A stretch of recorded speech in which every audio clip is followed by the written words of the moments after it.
ئەمجا مەسئلەیەکی تر هەیە خۆشەویستەکانم کەمیش بە گرنگ دەزانم لە هەندێک مەواقیفە لە محاضەرێکە لە دەرسێکە لە مەجلیسێکە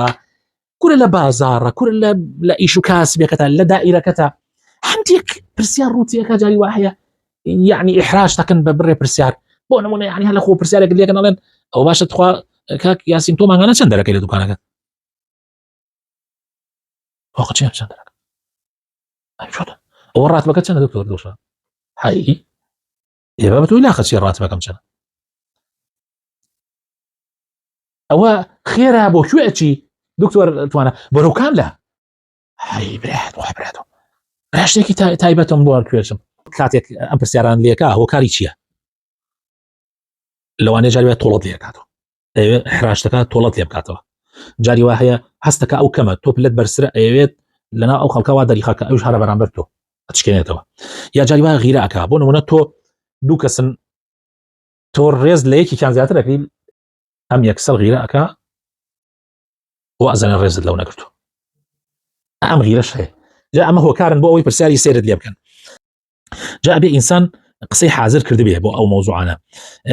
بۆ نمونە ئەم خاڵانە بۆ وەڵامدانەوە بۆ کەسی حەز دەکەی عاجزی بکەی ئەم خاڵانە بەکاربێرە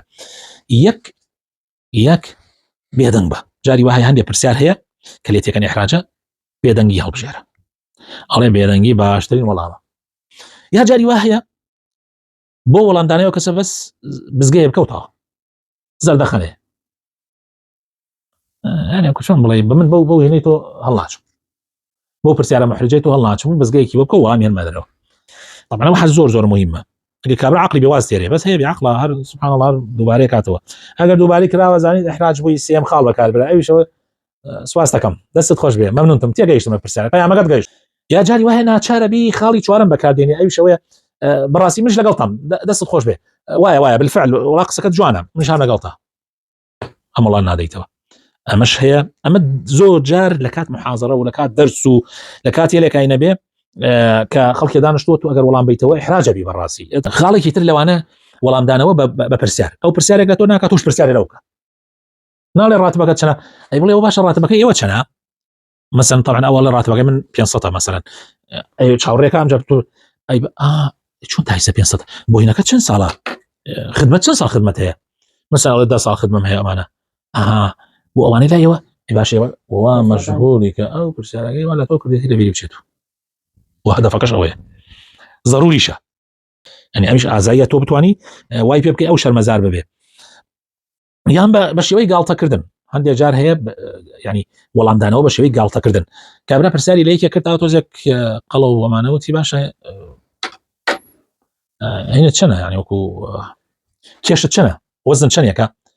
ئەمیش بۆ پێکەنینەوە وەڵامی ناداتەوە طبعا وانی هەتا لەو ناکرێت لەناو تەلەڤیزۆنەوەمان بڵێ وەزمۆنێ ئەمیشوتی وە کەرشەکەمەوە یا وە بێ کەرش بۆ بە پێکەنین و گاڵتەوە لە بیریان چۆ پرسیارەکەت تێگەی یەکێکی تر پرسیاری لە کەسێک کرد لەبارەی ئەوە کە مەسەن تۆ جسمت زۆر قورس نییە ئەمانە تینانا خەمت نەبێ ئێستا شاتێ وەک ئاس بۆ ڕاک مەوزوعەکەی بردەلایەکی تر ضرورە تۆ ئەو هینەتە بێ ئەو فەنەتە بێ بۆ ئەوی بتوانی وەڵامی خەڵک بیتەوە بە شێوەی کە پێویستە وە گۆڕینی باسیش ئەوش خاڵێکە طبعا زۆر گرنگە زۆر جارەوانەی لە تەلەڤیزۆن یان بینی مقابلە ئەکەن یعنی یەکێ بەرامبەریان کارزان عوسمان دانیشتۆ بەرامبەری یا فڵان دانیشتۆ بەرامبەری سەیرەکەی زۆربەیان کاتێ پرسیارێکی ئیحراجیان لێ ئەکرێ بە عاقڵانەترین شێوە خۆی لێ دەرەکا وەڵامی پرسیارەکەی ئەو ناداتەوە پرسیارێ من ناتوانم وەڵام بەرەوە ئەگەر زۆر ناچاری کردی کابرا بڵێ باشە تۆ کەست نەدۆزێتەوە ئیحراجەکەی لە من زیاتر ئەو ڕۆژە گوێم لە دوو کەس بۆ مناقەشەیانە کرد پرسیارێکی لێ کرد ئیحراجی کا لە موقفێکی سیاسیە کابرا ئەگەر وەڵامی پرسیارەکەی بدایەتەوە تووشی کێشێکی زۆر گەورە بوو لەگەڵ ئەو لایە ئەگەر وەڵامیشی نەدایەتەوە یعنی بە شێوەیەکی تر وەڵامی باتەوە کێشەیەکی بەدروستە بوو لەگەڵ ئەم لایە وتم دە ئێستا چییە کاتم کابرا یا ئەوە یا ئەمە هەردوو لا زەرەری بوو یعنی زەرەری ئەم بوو لە هەردوو چی بڵێ باشە وتی نو کۆمنت تعلیقێکم نییە تعلیقم نییە لەسەر مەوزوعەکە ئەمانە زۆر ضرورن بۆ ئەو کەسانەی کە جاری وایە کابرا ئەوێ ئیحراج تا تۆشت ناچاری ئیحراجیکەی بڵێ ئەمە شتێکی تایبەتی خۆمە ئەگەر کەسەکە نەتەوێت مراعاتی دڵی بکەی ئەتوانی بڵێ شتێکی تایبەتی خۆمە تو کاکە تۆ واز تۆ چی پێوەندی بە تۆ هەیە شتێکی تایبەتی خۆمە یا ئەتوانی بڵێ آخر جار بێتاقەتی کرد بڵێ کاکە کەست نەدۆزێتەوە باشە برا من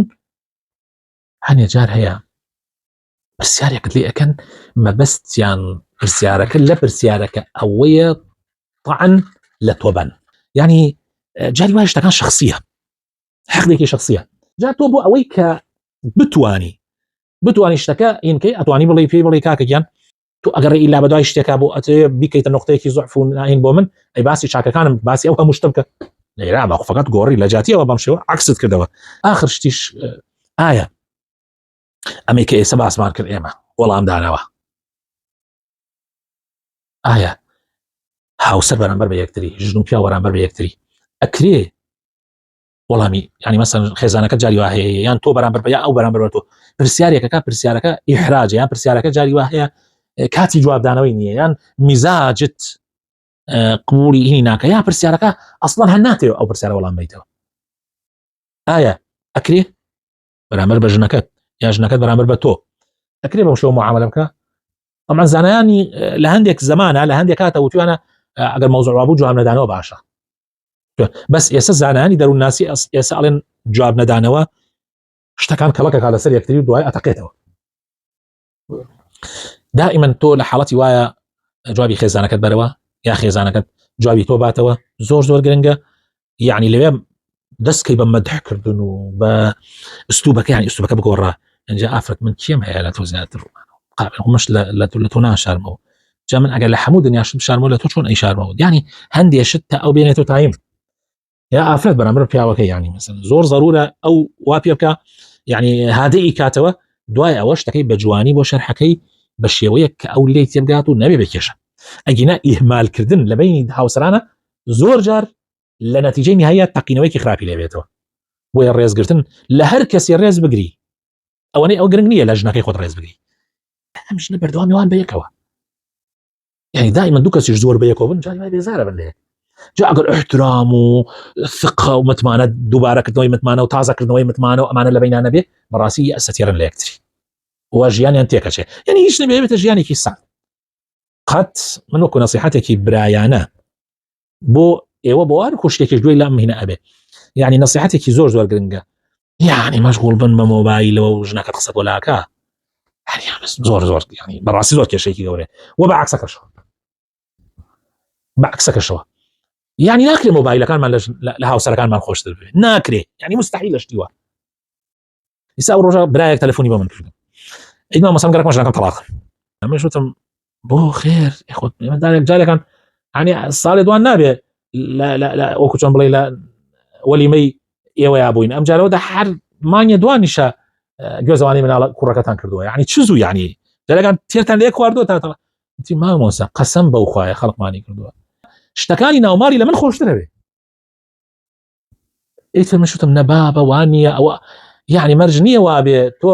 بالعکس ئەوە لەوانەیە ناوماڵەوە نەگەنگی بەم ناوماڵەدا بەخوا لەبەر تۆ لەوانەیە بیدا هەلە بەرەو حەزەکە تۆ بێیتەوە مرتاح بی حەزەکان میوانت هات ناوماڵەکە پاک بێ و جوان بێ مەسن تۆی سپێسەر بەرز ببی لەوانەیە بەو شێوە نەبێت تۆ لی تێگەش وتی آخر مامۆستا من ناوماڵم بۆچی کاکە من ناوماڵ بکەوە من نازانم چی بێ و بەس مهمەوەی من هاتمەوە تۆزێ بێتە دەمەوە تۆزێکنا حەقی زیاترم بدا و چی ئەمانە